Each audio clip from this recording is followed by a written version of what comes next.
कभी तुमने ऐसे किसी रिलेशन को फेस किया जिसमें तुम बस नाम नाम के लिए बने हुए हो? मतलब तुम उस बंदे के साथ हो, लेकिन वहाँ तुम्हारे को ना हर दिन एक-एक दिन भारी लग रहा है। उसके साथ रहना तुम्हें भारी लगता है। उसके साथ होना बस तुम्हारी एक आदत है। अदरवाइज़ तुम्हें उससे कुछ नहीं मिल रहा। तुम्हें उससे वो प्यार, केयर, लव, रिस्पेक्ट सो जो हम सारी चीज़ें एक्सपेक्ट करते हैं किसी परफेक्ट रिलेशन में, हमें उसका 1% भी नहीं मिल रहा उस बंदे से, but still we are with him और विद हर। तो ऐसे इंसान को जाने देना सबसे बेहतरीन डिसीजन होगा। अगर तुम अभी ऐसी किसी जगह पे स्टक हो, फंसे हुए हो, अगर तुम नहीं छोड़ोगे तो भगवान, यूनिवर्स तुम्हारे लिए ऐसी सिचुएशन क्रिएट करेगा, वो बंदा, वो इंसान खुद तुम्हारी लाइफ से चला जाएगा। मैं ना ऐसे इंसान को पता क्या बोलती हूँ कि ऐसा बंदा तुम्हारी ग्रोथ में रुकावट है और कुछ नहीं है, क्योंकि वो तुम्हें तुम्हारी बेसिक चीजें भी नहीं दे रहा। कोई अपॉर्चुनिटी या कोई इंसान, हम एक ओवरऑल यहाँ पे बात कर रहे हैं कि जब कोई चीज तुम्हारी लाइफ से चली जाती है, उस पे क्वेश्चन मार्क करने की बजाय ये सोचो, क्या वो सच में अगर तुम्हारी थी तो वो क्या तुम्हें छोड़ के जाती? क्या वो it was really meant for you, तो क्या वो तुम्हारे को छोड़ के जाती? हाँ, उसका तुम्हारी लाइफ में आने का एक पर्पस था। उसने तुम्हें कुछ सिखाना था, पेन के थ्रू सिखाना था। तुम्हें तुम्हें समझ देनी थी, तुम्हें क्लैरिटी देनी थी, तुम्हें स्पिरिचुअली इवॉल्व करना था। इसलिए वो इंसान तुम्हारी लाइफ में आया।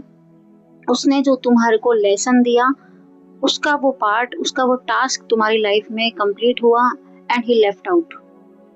तो तुम्हारी लाइफ से चला गया, निकल गया। So crux of the story is कि कोई भी जब बंदा तुम्हारी लाइफ में आ रहा है और टिक नहीं रहा, तो दैट मीन्स वो तुम्हारे लिए है ही नहीं, वो तुम्हारे लिए था ही नहीं। अभी तो तुम्हारे साथ वो रहा नहीं, टिका नहीं। तुम जबरदस्ती उसको होल्ड कर रहे थे, तुम उसको पकड़ रहे थे।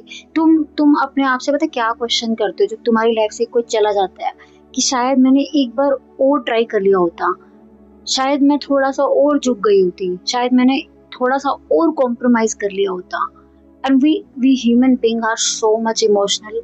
हम ऐसे ही हैं यार। तो अगर हम उस कैटेगरी के इंसान हैं जो हर बात में इमोशनल है और इमोशनली हर डिसीजन लेते हैं अगर हम लोग, तो हम खुद से बस यही सोचते हैं कि हमारी गलती रही होगी। वो तो परफेक्ट था, वो तो अपनी जगह सही था, वो तो मुझे समझा भी रहा था कि तुम ओवर क्या बोलते हैं, ओवर रिएक्ट कर रही हो, लेकिन शायद मेरी गलती होगी। तो हम ऐसे खुद पे क्वेश्चन मार्क करते हैं, और जितनी बार हम खुद पे क्वेश्चन मार्क कर रहे हैं ना, उतनी बार हम खुद को नीचे गिरा रहे हैं। हमें बस इतना समझने की जरूरत है कि अगर कोई बंदा, अगर कोई इंसान आज मेरी लाइफ से जा चुका है, तो वो मेरे लिए नहीं था।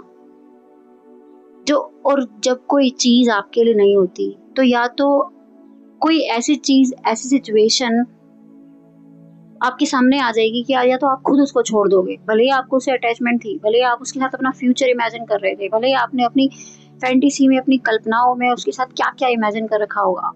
तो या तो कोई चीज आपके सामने ऐसी आएगी, आपको छोड़ना ही पड़ेगा उसको, या फिर यूनिवर्स खुद आपको उसकी लाइफ से हटा देगा। तो किसी का आपकी लाइफ से जाना इज नेवर ए लॉस। ना वो कोई लॉस है, ना वो कोई पनिशमेंट है। It's just the learning, it's just the part of your life. और स्टिल अभी भी अगर आप किसी ऐसे रिलेशन में हो जहाँ पे आपको बेसिक चीजें भी उस इंसान से नहीं मिल रही है, तो वो आपको डिजर्व नहीं करता।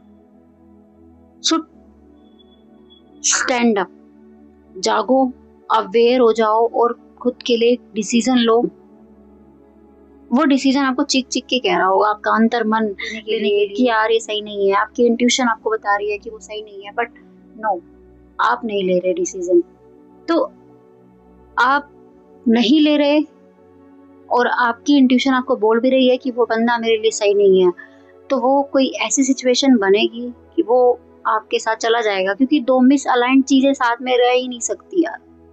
एंड आप उसके साथ मिस अलाइंड हो, आपको ये बात अभी समझ नहीं आ रही, समझ आ भी रही है तो आप जानबूझ के ना समझी कर रहे हो, आप इग्नोर कर रहे हो। आप सोच रहे हो एक और बार ट्राई कर लेता हूँ, शायद ये रुक जाए, शायद ये समझ जाए, शायद ये मेरी लाइफ से ना जाए, शायद ये टिक जाए, लेकिन नहीं। पोज लो, जब कुछ समझ में नहीं आ रहा होता ना, टेक अ पॉज और टाइम लो, चीज़ों को गहराई से देखो, ऑब्जर्व करो और सबसे बड़ी बात अपनी इंट्यूशन पे भरोसा करो। आपकी लाइफ में कोई आ रहा है, टिक रहा है या आपकी लाइफ से कोई जा रहा है, सारी चीज़ें प्री प्लान्ड है। हालाँकि आपकी बुद्धि, आपकी विज़डम, आपकी थॉट्स वैसे ही काम करने लगती है जैसे ही आपको वो चीज़ मिलनी होती है या आपसे दूर जानी होती है, आप उसके अकॉर्डिंग ही डिसीज़न लेने लगते हो। अपने लॉ ऑफ अट्रैक्शन भी सच है, मैनिफेस्टेशन भी सच है, सब कुछ सही है।